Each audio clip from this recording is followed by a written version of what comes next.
Hey, I'm Alex from alexfromsound.com, and today we're going to talk about one thing that every producer should know, and that is how to make a perfect rap beat every single time. So you might be wondering why I'm telling you that you need to learn how to make a rap beat, because you might be in another genre that has nothing to do with rap or hip hop. You might be in a genre that's significantly more complex when it comes to producing and anything like that.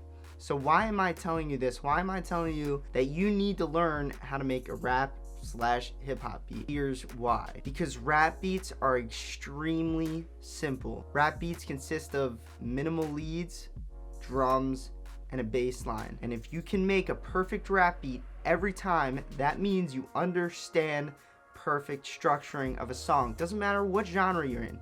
You have to learn how to structure a song.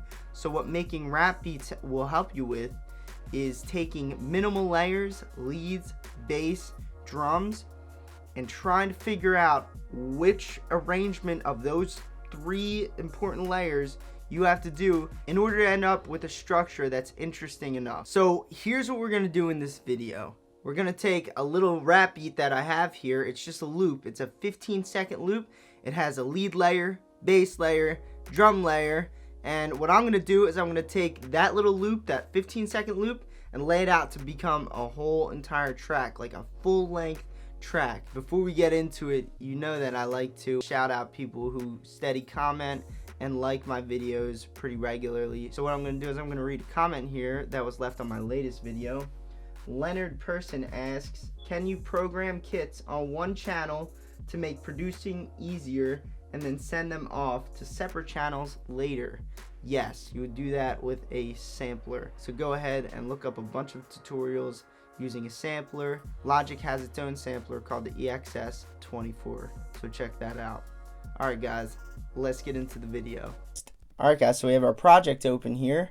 What we're looking at is a 15-second loop, and what we need to do is figure out the best way to structure this little loop in order to make it an interesting 3-minute song. So what I'm going to do is I'm going to play the loop for you, then I'm going to break down the layers, show you what each layer is, and then we're going to decide how we're going to use them layers in order to make an interesting structure. So let's play it.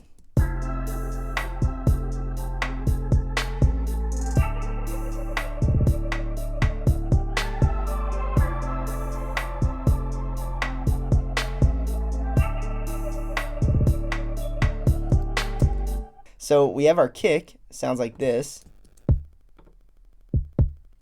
And then we have all the rest of the drums, they sound like this. And this can just consist of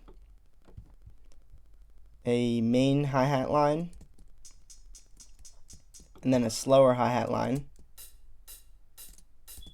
Then we have another open hi-hat here. And then a couple snares in the middle there. And then up at the top here we have our chords. They sound like this.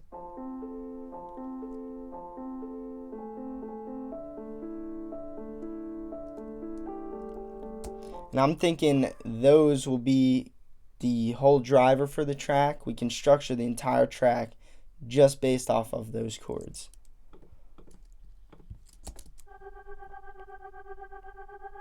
This is a little counter melody here. And then we have a little transition effect here that will help us really make the transitions interesting. Without something like this, our transitions will stay dry and boring. Then we have a little bass line here.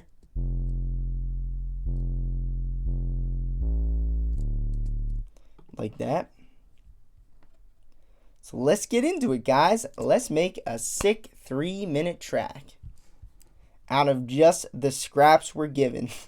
I'm just kidding, they're not scraps, but anyway.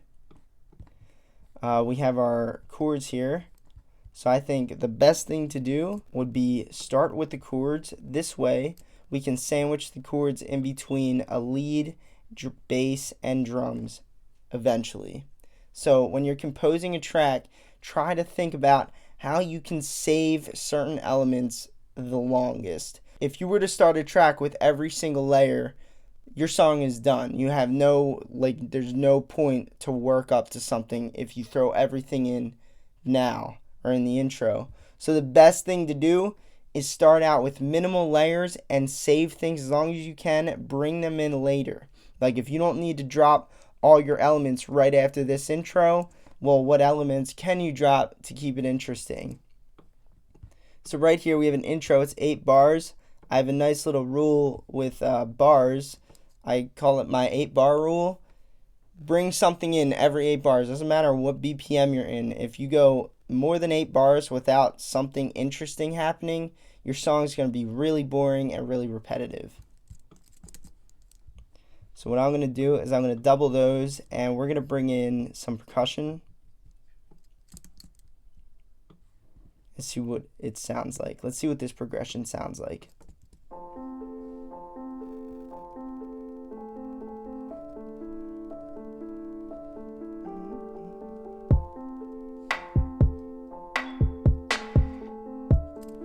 That's cool. Kick's a little dry, so maybe we can bring in a bass line here.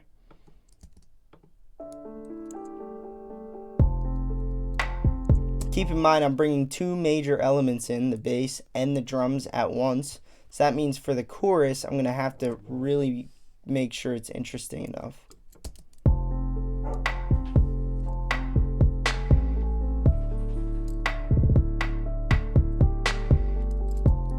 So right here, midway through this verse, maybe I could take our slow hi-hat and make something happen with that.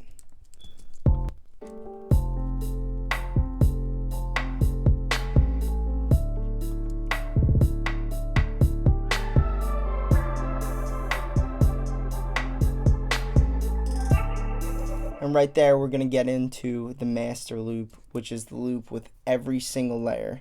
So your master loop is what you're working to get to. It doesn't matter what genre you're in, electronic, pop, you know, all the other genres out there. You're going to have that master loop where you bring in every instrument at its fullest power, but you have to work to that as cleverly as you can. Keep it interesting. So we have these down here that I forgot to mention.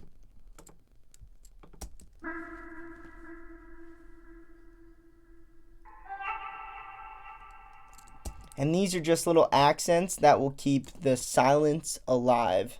So I have a lot of silence down here. So this will be a nice little supporting element to keep that silence going.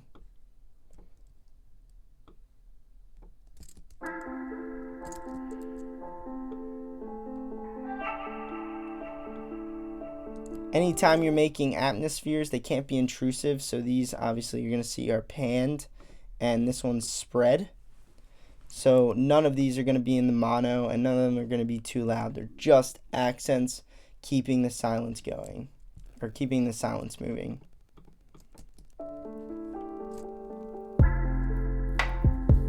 So I want to see what this sounds like again.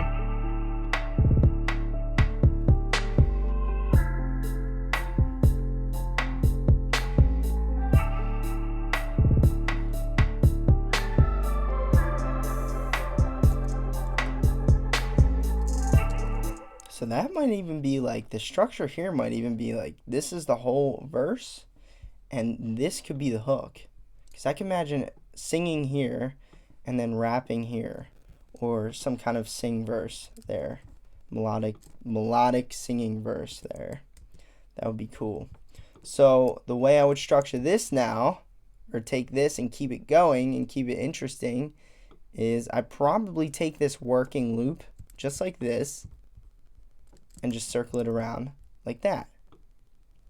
And now we're at 1.5 minutes. Let's go one more time like this, and now we're at almost 2.5 minutes. So what I would do here, instead of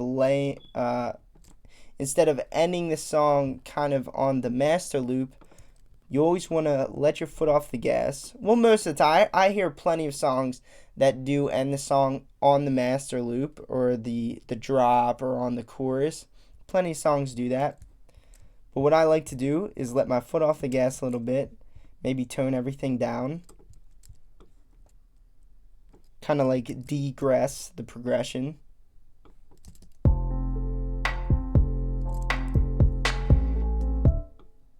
And then for the nice outro, we can progress it here. And then our song can end here. And that can be like a nice little structure there. Now, realistically, if there was a rapper on this, that would probably want more room to do the thing. So I could maybe extend this and try to keep it interesting with the layers we have, or I can extend this verse and keep that interesting, just depending on, you know, what your vocalist wants.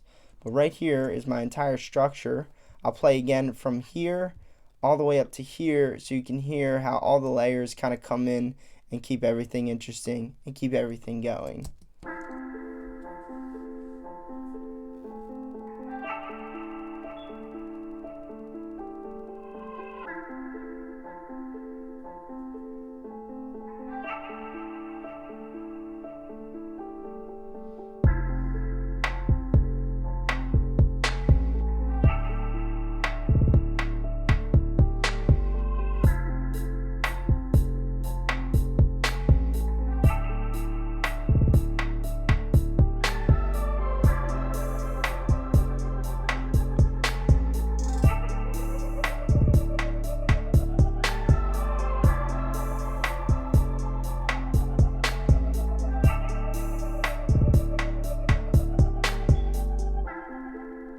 And it goes back into that. Yeah, that's cool. That's really interesting. One last thing I'll show you. This is like a little trick that I've been doing lately. The tutorial's like done, but I want to show you like one last thing that will always keep your empty spots like this interesting.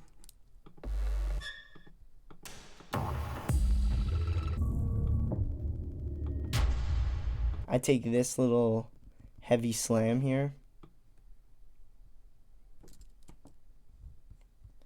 turn the volume down a little bit. Oh, that was loud. I didn't mean that.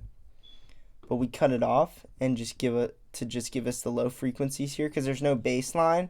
And now anytime there's no bass, I like to take advantage of those low frequencies with effects. Isn't that sick? I love that. That's my favorite trick in the world. I hope you enjoyed the tutorial. If you did, if you took any value from it, I would really appreciate a thumbs up on this video, a like, and I would really appreciate your thoughts in the comments section. And if you're new here, go ahead and subscribe to my channel and turn on notifications so you can be notified every time I make some heat or put out a dope tutorial like this one. Peace out, guys.